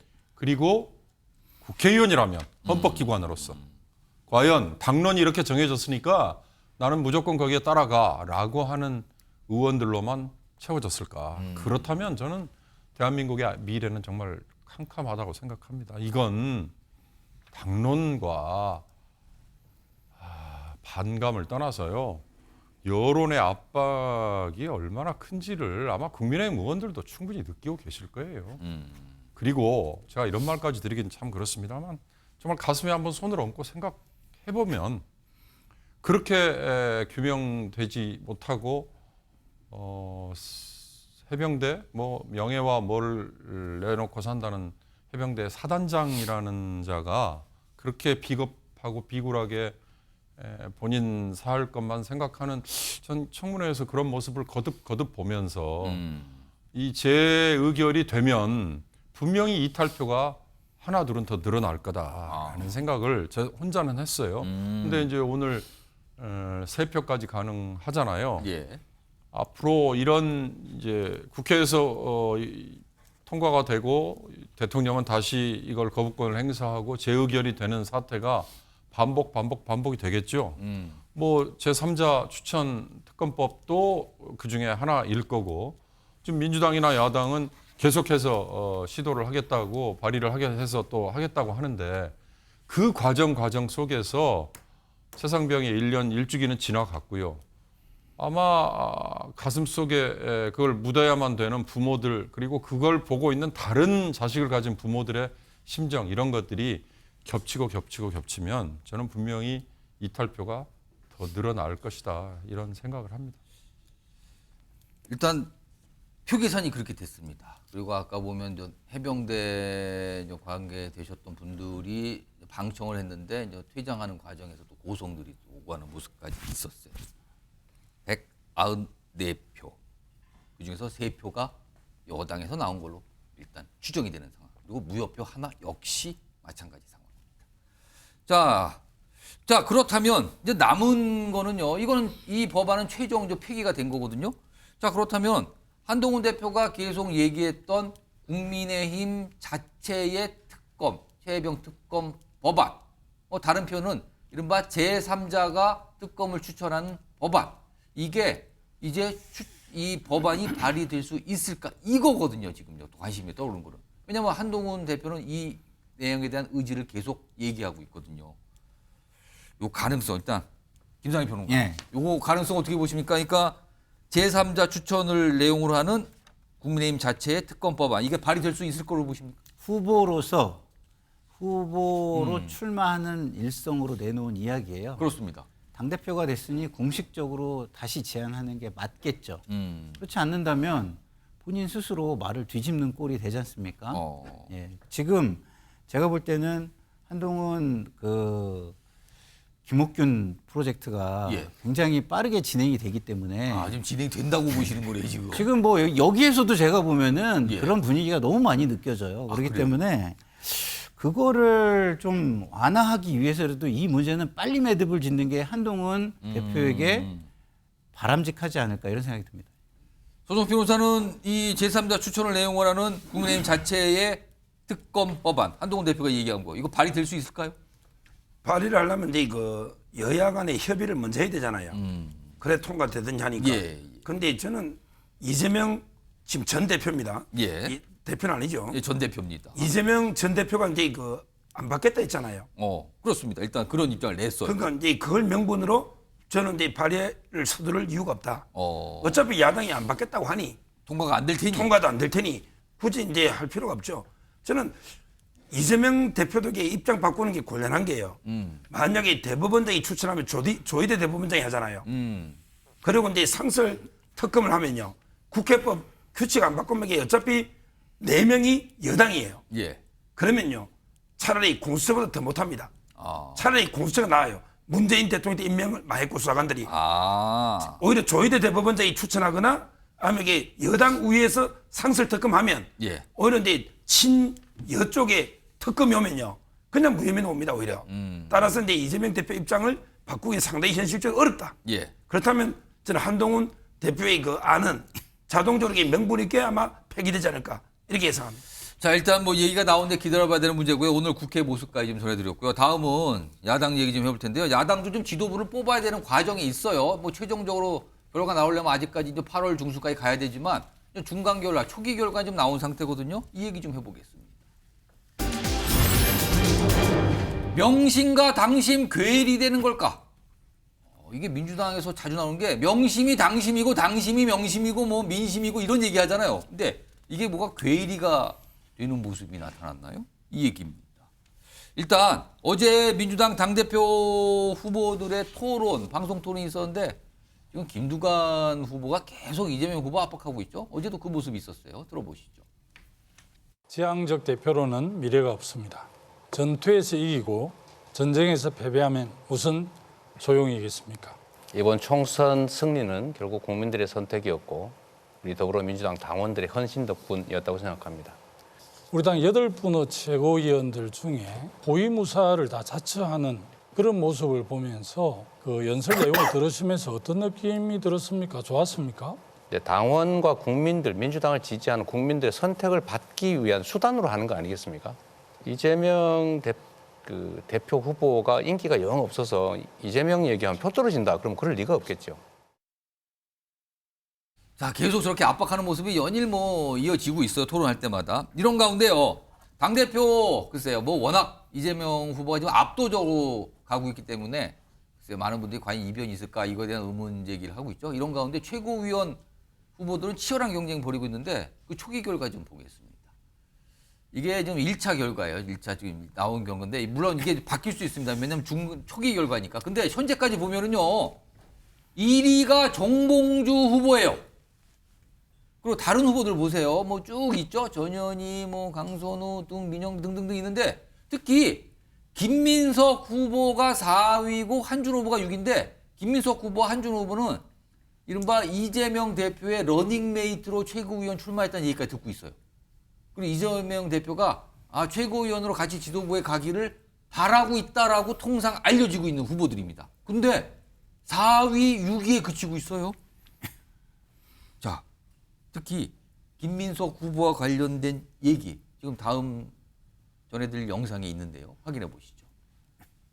근데 왜 김민석 후보의 표가 이렇게 안 나오는 거야? 전당대회 시작하고서 제가 지금 제일 유명해진 일이 하나 생겼어요. 뭐예요? 대표님이 아까 김민석 왜 이렇게 표가 안 나와 그래가지고 그게 지금 찍혀버렸어? 그게 찍혔어요. 이렇게 웃으면서 얘기했지만 사실은 이게 만만치 않은 상황이란 말이에요. 원래 예상대로라면 김민석 후보 지금 이재명 후보가 굉장히 밀고 있다 지지하고 있다 이러는데 4위에 그치고 있거든요. 그리고 한준 후보는 6위예요. 윤경호 소장님. 이재명 대표의 지원이 은연중에 있는 걸로 다들 알려지는데 왜 이런 결과일까요? 글쎄 김민석 후보 입장에서는 속이 탈 거예요. 속이 타는 거 있잖아요. 아마 좀 부끄럽지 않을까 싶은 생각도 들어요. 저는 개개인의 이걸 경쟁력이라고 얘기하기는 좀 그렇고요. 개개인에 대한 호불호가 지금 민주당 내에도 유권자로 얘기되는 당원들의 이 호불호가 확연하게 거기에 투영이 되는 거 아닌가. 그러니까 김민석이라는 정치인에게 따라다니고 있는 그 부정적인 이미지. 과거에 몇 차례 철새 이미지, 결정적인 순간 고비고비에 사실은 굉장히 좋지 않은 이미지가 더 씌워져 있었죠. 중간에 정치 공백기가 있었지만 그 공백기가 그에게 더 씌워져 있는 부정적인 이미지, 철새 등등, 그다음에 노무현 대통령 시절에 뭐 탄핵 앞장섰던 거, 뭐 이런 여러 가지 것들이 왜냐? 과거 80년대 서울대 총학생회장 그 엄혹했던 전두환 독재 때 나섰던 김민석 그 이미지가 너무나 강했기 때문에 그에 대한 기대가 컸기 때문에 중간에 보여줬던 그런 실망감이 여전히 지금도 이어진다면 그건 참 씻어내기가 만만치 않은 일이 아닐까. 그걸 이재명 당대표의 일사불란한 지시로 덮기에는 좀 한계가 있는 거 아닌가. 명심으로도 그게 잘 안 되고 있는 안 되고 있는 거 아닌가. 저는 그렇게 해석하는데요. 이게 그러면 그대로 한준호라는 또 다른 후보에게도 뭐 적용이 되느냐? 그건 또 전 별개라고 보고요. 지금 아쉽게도 참 죄송합니다만 지금 이 민주당의 최고위원 경선은 아마 일반 국민에게 전혀 어필을 못하고 있는 전 그런 생각이 들어서 나머지 후보에 대해서는 평가하기가 좀 자신이 없습니다. 자, 그럼 지금 최고위원 후보 가운데 지금 초기에 이 득표율에서 1위를 달리고 있는 후보가 정봉주 후보예요. 정봉주 후보는 이제 총선 때 여러 가지 일이 있었는데 일단 첫 번째 관련된 영상이 준비되어 있습니다. 보시죠. 짤이 지금 돌면서 댓글이 정봉주 저거 원래 반명이었다. 저거 정봉주 반명이었다. 저거 좋은 성적 나오면 안 된다. 그런 댓글이 지금 달리는 거예요. 그때 역대 최고위원 후보 중에 최강 멤버 같아요. 정봉주 의원의 인사. 그래서 이번에는 정말 최고위원 경쟁이 정말 빡센 것 같습니다. 우리 당원 여러분들께서 좀 잘 지켜보시고 어떤 분들이 민주당 발전에 도움이 될까. 순위 별로 관심이 없어요. 일단 5명 안에 좀 들어갔으면 좋겠다. 무슨 표현을 하냐면 아픈 손가락이란 표현을 해요. BBK 등으로 이제 감옥도 가고. 그래서 최근에 이제 디폴트 값이다라고 하는 표현 한 분은 아픈 손가락이다. 그러니까 손가락 아픈 거는 지금도 통증을 계속 느끼잖아요. 그렇죠. 그게 현재 진행형이다. 이재명 대표의 얘기 보니까 뭐 원외 인사다 그리고 뭐 잘 선택해 주기 바랍니다. 이게 지지를 하는 건지 아니면 지지를 안 하는 건지 하여튼 알쏭달쏭한 표현을 썼는데요. 총선 때 사실 정봉주 후보가 어떤 과거의 발언 때문에 큰 논란이 되고 사실 당에서도 공천이 취소가 됐거든요. 총선 때 당시 상황 그리고 그와 관련된 목소리 들어보겠습니다. 또 저기 DMZ는 멋진 거 있잖아요. DMZ. 팔목질에. 그러니까. 아니 그리고 DMZ에 들어가고 이 경품을 내는 거야. 발목질에 밟는 사람들한테 목발 하나 시키니까. 왜냐면 댓글을 봐야 되거든. 이게 벌레가 많이 들어왔나, 진보가 맞나, 보수가 맞나. 이거 봐야 벌레가 되거든. 뭡니까 또? 왜요? 언어 좀 곱게 좀 써주세요. 아니 그게 막말이에요? 아니잖아요. 정봉주를 아끼고 지지해 주신 동지 여러분, 여러분과 함께 행복했습니다. 하지만 짧았던 행복을 뒤로하고 지금은 진격의 시간입니다. 자, 이준우 의원. 뭐 아직 최종 결과 나온 건 아니고 초기 결과긴 하지만 이런 분위기라면 굉장히 유력해 보이거든요. 최고위원들 가면서. 근데 총선 과정에서 공천 취소까지 있었고 논란 속에. 근데 지도부로 선출이 될 가능성이 높아진 거. 이거 어떻게 봐야 되는 겁니까? 여의도에 이런 말이 있습니다. 권력 위에 영향력이라는 말이 있습니다. 지금 우리가 우리 개딸이라고 많이 부르죠. 열혈 지지층 분들이 어느 후보를 예를 들면 이재명 당대표를 자리를 잡게 하는 데는 굉장히 큰 도움이 되지만 이게 시간이 지나면요. 주객이 전도가 됩니다. 그 당대표를 만들어준 그 세력이 오히려 힘을 얻어가지고요. 꼬리가 개를 흔드는 그런 모양도 갈 수 있거든요. 지금 정봉주 의원 같은 경우는요. 아주 열혈 투사로서 많이 활동해왔지 않습니까? 그리고 김어준 씨와 특히 많이 가깝게 활동해왔었고요. 김어준 씨가 방송에 보면은 본인 개인 방송에서 여러 초선 의원들 대여섯 명 불러가지고 인사도 시키면서 본인이 주도를 합니다. 방송을 주도하고 거기 나오려는 의원들도 줄을 많이 쓴다 그러더라고요.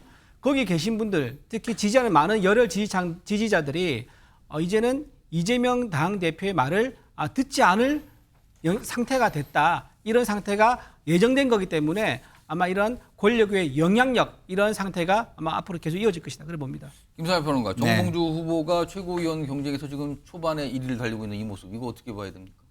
글쎄요, 저도 처음에는 뭐랄까요, 컷오프를 통과했을 때만 해도 동정론이다 이렇게 생각을 했거든요. 근데 계속해서 그 지지세가 이어져요.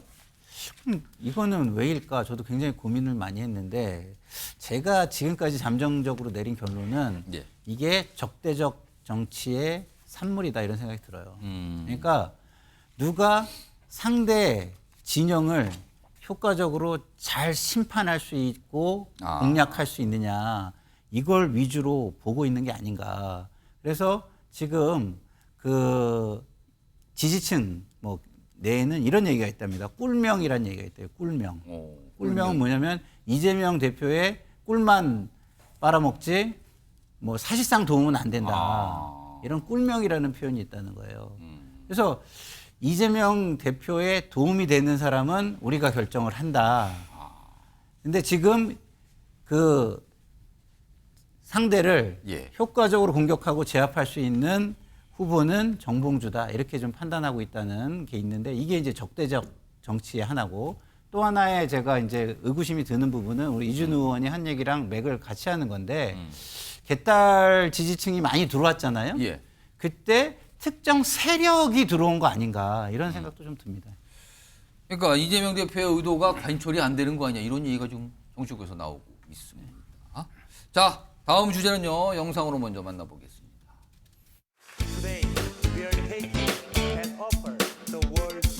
우리 삶에 도움이 되는 혁신 기술을 누구보다 먼저 세상에 소개하고 더 많은 사람들이 누릴 수 있도록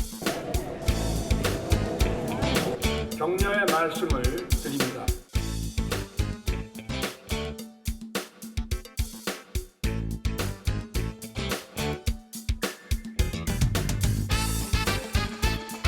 우리 양궁의 모두는 단합된 마음과 열정 그리고 무한한 자, 우리 선수에게 아껴놓은 격려 앞으로도 계속 부탁드리겠습니다.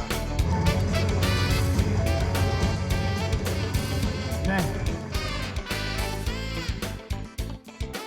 자, 이번 이슈의 주제는 바로 이겁니다. 제목 보여주세요. 통 큰 지원. 이렇게 됐습니다. 그리고 직관이라는 얘기까지 있죠. 지금 올림픽과 관련된 얘기인데요. 이 얘기 좀 해보겠습니다. 우선 화면 좀 보시죠. 자, 지금 태극전사 응원에 나선 대기업 회장님들, 그리고 대표적인 우리나라의 굴지의 대기업 회장 세 분이 나왔는데 이재용 삼성전자 회장, 정의선 현대차 그룹 회장, 최태원 SK 그룹 회장.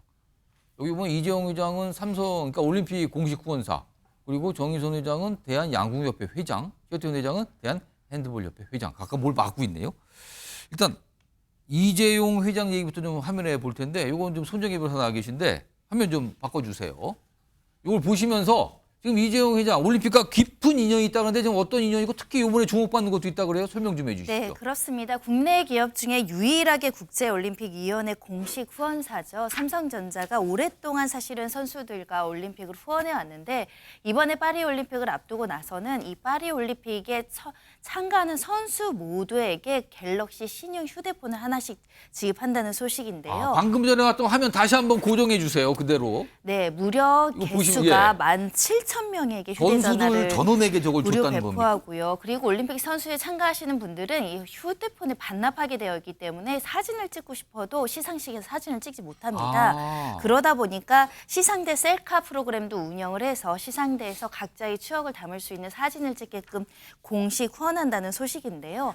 사실은 삼성전자가 이재용 회장 그러니까 선대부터 이건희 선대 회장이 굉장히 노력을 많이 했었죠. 수십 년간 후원을 해왔었고요. 1997년부터 IOC와 그 인연이 닿아서 최상위 등급 공식 후원사 계약인 TOP를 체결을 합니다. 그리고 나서 30년간 이렇게 후원을 진행하고 있고 지금은 이제 사위 김재열 그 삼성경제연구소 사장이 지난해 10월 IOC 위원으로 선출돼서 지금 국제 스포츠에서 우리나라 선수들을 위해서 그리고 국제 스포츠를 위해서 활약하고 있는 상황이라고 하는데요. 이렇게 이제 후원을 하게 되면 사실 국가적인 위상도 굉장히 높아지는 것이고 또 삼성전자의 휴대폰에 대한 이미지도 굉장히 홍보 효과가 톡톡할 것 같습니다. 그리고 지금 이재용 회장은 올림픽 이제 직관 참석해서 직접 뭐 본다. 이게 12년 만에 이제 올림픽 참석하는 거다. 뭐 이런 얘기까지 나오고 있고요. 그리고 통 큰 선물이 여기서 나온 거군요. 참가하는 선수 모두에게 핸드폰 지급해서 그걸로 사진도 찍을 수 있게 한다. 뭐 이런 얘기가 있습니다. 자, 손정혜 변호사. 정의선 현대차그룹 회장 얘기도 좀 있는데 그것도 화면에 좀 정리했는데 보시면서 얘기 좀 해주시죠. 네, 우리나라 한국 양궁 세계적인 어떻게 보면 독보적인 정상의 자리에 있는데 그 자리에는 사실은 이렇게 현대차그룹의 후원도 굉장히 큰 몫을 차지했습니다. 이번에 정의선 회장이 직접 직관해서 선수들을 독려하고 현장에 방문해서 시설도 점검한다는 것인데요. 현대차그룹의 정몽구 회장, 명예회장이 85년경부터 대한양궁협회장에 취임하고 지속적으로 이제 후원을 맡아왔었고요. 그리고 정의선 회장도 2005년경부터 협회장으로 선임돼서 지금 5연속 연임 중인 상황이고 그 과정에서 수많은 선수들을 양성하고 또 과학화에 앞서서 여러 가지 기술 개발을 한 상황인데요. 이번에 프랑스 파리 올림픽에 가서도 직접 선수들의 어떤 경기를 챙겨보면서 응원할 것으로 보이는데요. 이 양궁이라는 게 사실은 단순한 스포츠가 아니라 과학기술과도 연관되어 있습니다. AI라든가 장비를 국산화하고 첨단 장비를 개발하는 것도 사실은 현대차그룹이 앞장서서 오랫동안 어떤 지원을 했던 상황이고 정확하진 않지만 지금까지 양궁 지원에 투자했던 후원했던 자금이 500억 원대로 지금 추산된다는 굉장히 것이거든요. 고액이군요. 그만큼 양궁이 세계화되어 있고 한국 사람들이 양궁 선수들을 굉장히 사랑하는데 그 독보적인 실력을 지금 발휘하는 것도 어떻게 보면 기업 후원의 결과일 수도 있을 것 같습니다. 자, 그리고 SK그룹의 최태현 회장 역시 뭐 여러 가지 도움을 주고 있다는데 그건 제가 좀 설명해 드릴까요? 화면에 있습니다. 여기 보시면 별명이 이제 핸드볼 협회 회장이에요. 그래서 별명이 핸드볼 수호자라고 통합니다. 그래서 이런 거 꾸준히 지원했고 그리고 최근에 뭐 선수들 뭐 초청을 호텔에 초청해서 만찬도 하고 격려하고 뭐 이랬다. 이렇습니다. 그리고 SK에서 후원하는 선수가 수영 간판 황선우, 역도 박혜정 등이 있다. 이렇게 좀 대기업에서 어떤 운동과 이런 올림픽 참가 종목에 대한 지원을 많이 하고 있다. 이런 게 좀 주목도 받고 있어요. 자, 다음 이슈 오늘 들려온 소식이 하나 있었는데요. 먼저 영상으로 확인해 보겠습니다.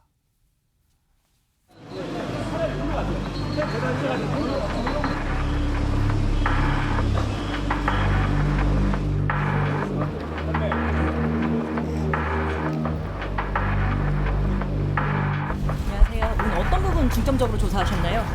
피해자가 급발진했다는 부담이 좀 심각했습니다. 좀 어떤 부분 좀 중점적으로 검토하셨는지.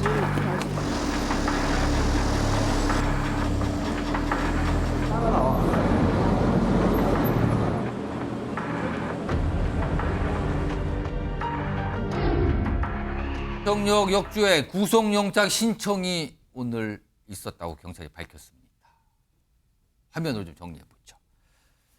너무 많은 희생자를 낳았죠. 시청역 부근에 있었던 역주행 사고 참사였습니다. 그런데요, 오늘 경찰이요 어제 오후에 이렇게 했다 밝혔는데 구속영장을 신청했습니다.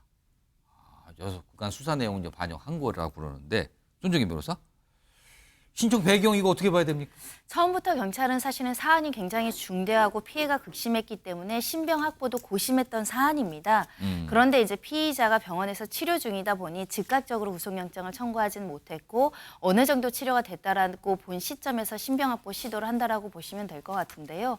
9명이나 되는 사람들이 사망에 이르는 결과가 이뤄졌고 특히 현재 범행을 부인하면서 급발진 주장을 3차 조사까지 이어가고 있기 때문에 이것은 범행을 부인해서 증거인멸 가능성, 도망갈 염려가 있다라고 수사기관이 판단하고 구속영장을 신청한 것입니다.